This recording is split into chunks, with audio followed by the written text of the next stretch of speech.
member never again to follow Susan Good. She's just so fantastic. It's a great honour to be here, and my name is James Harrold, I'm the Arts Officer for the Galway City Council, and my friend Harrold has been here in Limerick since 1922, so recently, so it's great to be back in Limerick, and my partner Joe has worked for many years out and off with Alan in film design in Pigtown. She did a good fun here in Limerick, so it's great to be here.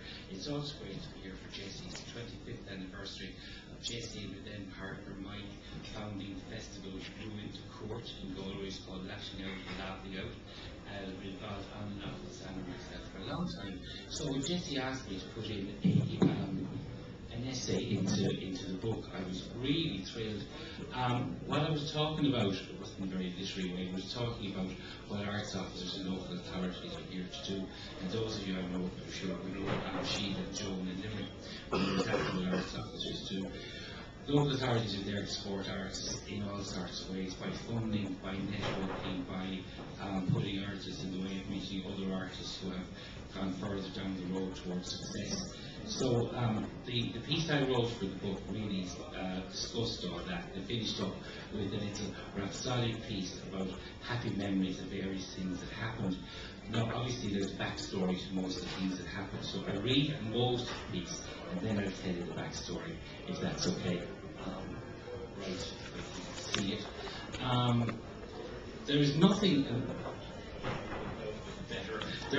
an arts officer likes better than a writer dropping in for a chat or brainstorm, for together we can plan adventures. A wizened old arts officer now, I find my mind wandering from the latest dreary community and enterprise memo and back to the memories, to Pat Boran emerging on a snowy Connemara night to enthrall and empower Letterfrack Writers Group, to sparkling Michael O'Loughlin exchanging gossip, politics and poetics with senior citizens in Ballybound Library, or Pat O'Brien designing a festival deep in Norris Kahana while Tom Kenny and Vinnie Brown sniffed the air from court. I see again heroic Mary O'Malley en route to a workshop, coping with a winter puncher in the dark and rainy Aina Valley. Michael D. Higgins cross-legged on the floor of the Arts Office van, rattling joyfully across East Galway, a capacity Portumna audience in prospect. Desmond O'Grady claiming a Greek myth to a hushed and happy house in Canavan's bar. The Tuam writers sitting metaphorically and indeed literally at his feet. Seamus Heaney exchanging poems with school children on a sunny Salt Hill promenade. Johnny White, eyes closed, reciting the Kinvara Creamery out of his powerful memory, his true poet's response to raftery. Or a community hall audience overflowing out onto the ancient battlefield, with Richard Murphy leading a confabulation of poets and musicians, revisiting on the night of its 300th anniversary his great verse meditation on the Battle of Aughrim. Now, the backstory, a few of those things. Mary O'Malley is a very, very tough-minded and fantastic poet, but she's actually quite fragile. And when I was the county arts officer, she did a series of workshops for me in Letterfrack, and she just recovered from a collapsed lung. It was really wet, a horrible night in Aina Valley, which is a sort of a valley of death, which at the best of times is very spooky, and Mary really hated it. It was a horrible night, and we got a puncture, the fancy Pirellis in my Citroen torn on a hidden pothole. Now Mary was really sick, so she'd get out of the car in pouring rain while I changed the tyre, she'd get pneumonia and she'd die. Or she could stay in the car while I changed the tyre. You're not supposed to sew in the car when you're changing the tyre. If the jack broke, even though Mary weighed nothing, the jack would still break, it being a fancy French car. And she'd get pneumonia and she'd die.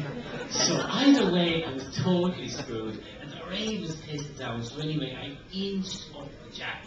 Mary just didn't breathe for about 5 minutes in the pouring rain when I was thinking about her obituaries and ties and how killed my arts officer. And I started us up. That was great. We managed to get the tyre on and we managed to succeed there. Another one, yeah, Desmond O'Grady. I didn't know I'd be reading this in Limerick, but Desmond O'Grady, I'm from Nina, just up the road, and Desmond O'Grady, my father's from the family Newcastle West in Limerick City, and Desmond O'Grady, like Gabriel, if you know, our dear departed Michael Hart, had a fantastic Munster vibe, which I just absolutely love. So any opportunity to bring someone from Munster to Galway was great. But a fantastic Limerick librarian, Limerick-born librarian, Pat McMahon. Before Ryanair was invented, Pat was always doing these fantastic trips all over Europe and various European funded things. Then Ryanair came in and decided it was easier just to fly Ryanair and not to go over all the trouble of getting money out of Europe.